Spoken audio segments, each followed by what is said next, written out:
السلام عليكم ورحمة الله تعالى وبركاته. مرحبا بكم في فيديو جديد على قناة أزالو تي في.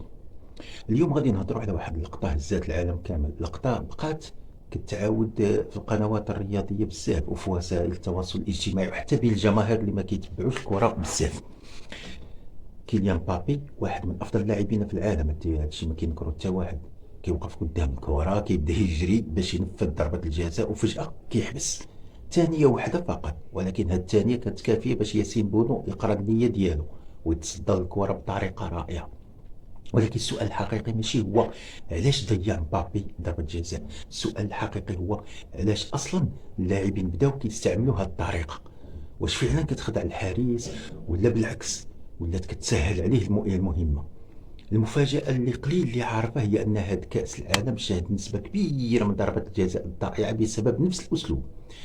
إذا شد بلاصتك، خليك معايا حتى لآخر لحظة، حيت غادي نكتشفوا السر اللي مخلي نجوم كبار بحال مبابي يغامروا بهذه الطريقة، وعلاش الحراس بداو كيكتشفوا وحده بوحده. باش نفهموا القصة خاصنا نرجعوا شوية لعلم النفس. في الماضي أي لاعب كان كيجري مباشرة نحو الكرة، كيختار الزاوية وكيضرب بكل القوة أو بالدقة. الحارس في هذه الحالة كيكون مضطر يخمن، إلا طاح على الجهة الصحيحة عنده فرصة يصد الكرة، إلا مشى في الجهة الغلط غالبا الكرة كتدخل للمرمى. ولكن مع تطور كرة القدم اللاعبين بداو كيقلبوا على طرق جديدة باش يزيدوا نسبة النجاح. من هنا خرجت فكرة التوقف أثناء الجري. الفكرة بسيطة، اللاعب كيبقى مركز على الحارس وما كيقرر فين غادي يسدد حتى آخر لحظة. يعني إلا الحارس رمى راسو على اليمين اللاعب كيحطها في اليسار، وإلا الحارس بقى واقف اللاعب كيسدد في الزاوية اللي بغا. نظريا هذه الخطة كتبان ذكية بزاف، ولكن الواقع مختلف. المشكل الكبير هو أن الحراس ما بقوش بحال قبل. اليوم عندهم محللين، عندهم فيديوهات، عندهم برامج ذكاء اصطناعي، كيعرفوا شنو كيدير كل لاعب، فين كيسدد، كيفاش كيجري، واش كيوقف قبل ما يتيري الكره في ضربه الجزاء ولا لا، وشحال المده اللي كيوقف فيها، حتى الحركه ديال العينين ديالو كيدرسوها اليوم. يعني الحارس ما بقاش كيواجه لاعب فقط، كيواجه ملف كامل ديال على ذاك اللاعب. ولهذا ملي كيوقف اللاعب الحارس كيكون غالبا واجد لهذه الحركه. وزيد على حاجه اخرى مهمه، التوقف كيخلق واحد الضغط حتى على اللاعب نفسه، حيت ملي كتكون غادي بسرعه الجسم ديالك كامل كيكون داخل في الحركه. اما ملي كتبداو وتحبس فجاه خاصك ترجع التوازن ديال جسمك من جديد. وهاد الثانيه راه الثانيه الصغيره كتكون كافيه باش التركيز ينقص ديال اللاعب. ولهذا كنشوف بزاف ديال اللاعبين كيضربوا الكره بلا قوه المعتاده، او كيخرجوها برا المرمى، او كيخليو الحارس يقراها بسهوله. ضربه مبابي ضد المغرب كانت مثال واضح. من الاول كان باين انه باغي يخدع ياسين بونو، بقى كيشوف فيه ما شافش الكره تقريبا، وقف في وسط الجري، ولكن بونو ما تحركش بسرعه، بقى هادئ، تسنى حتى اخر لحظه. فاش خرجت الكره كان مستعد لها. هذه اللقطه بينات ان الحرب اليوم ما بقاتش بين القدم واليد، ولات حرب اعصاب.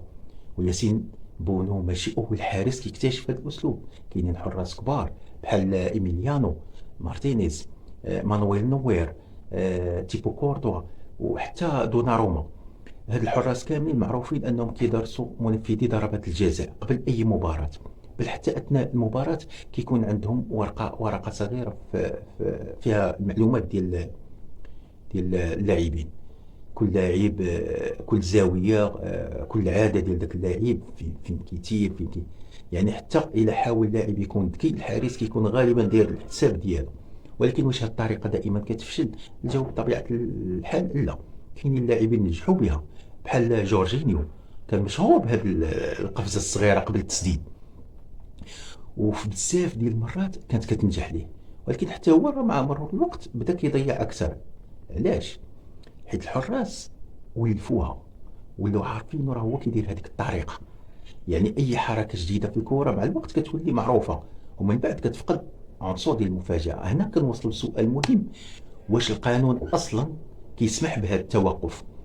الجواب نعم كيسمح، ولكن بشروط. اللاعب يقدر يبطئ السرعه ديالو او يدير توقف صغير اثناء الاقتراب، ولكن مباشره قبل ضرب الكره ممنوع يدير حركه خداع غير قانونيه. مثلا دير تتلوح الكره ودير شي حركه اخرى، لا. الى الحكم شاف ان اللاعب بالغ بزاف في هذه الحركه يقدر يلغي الهدف او يعطيه انذار. يعني حتى القانون كيبقى كيراقب هذا النوع من التنفيذ. والسؤال اللي كيطرح راسو هو الا كانت النسبه ديال النجاح نقصات، علاش اللاعبين باقيين كيديروها؟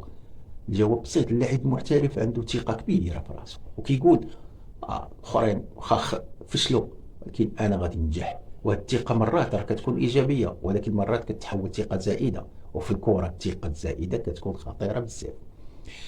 كاين كذلك عامل اخر: وسائل التواصل الاجتماعي. اليوم اي لاعب كيبغي يدير لقطه مختلفه، حركه جديده، احتفال طريقه جديده ما مولفاش، حيت العالم كامل كيتفرج فيه.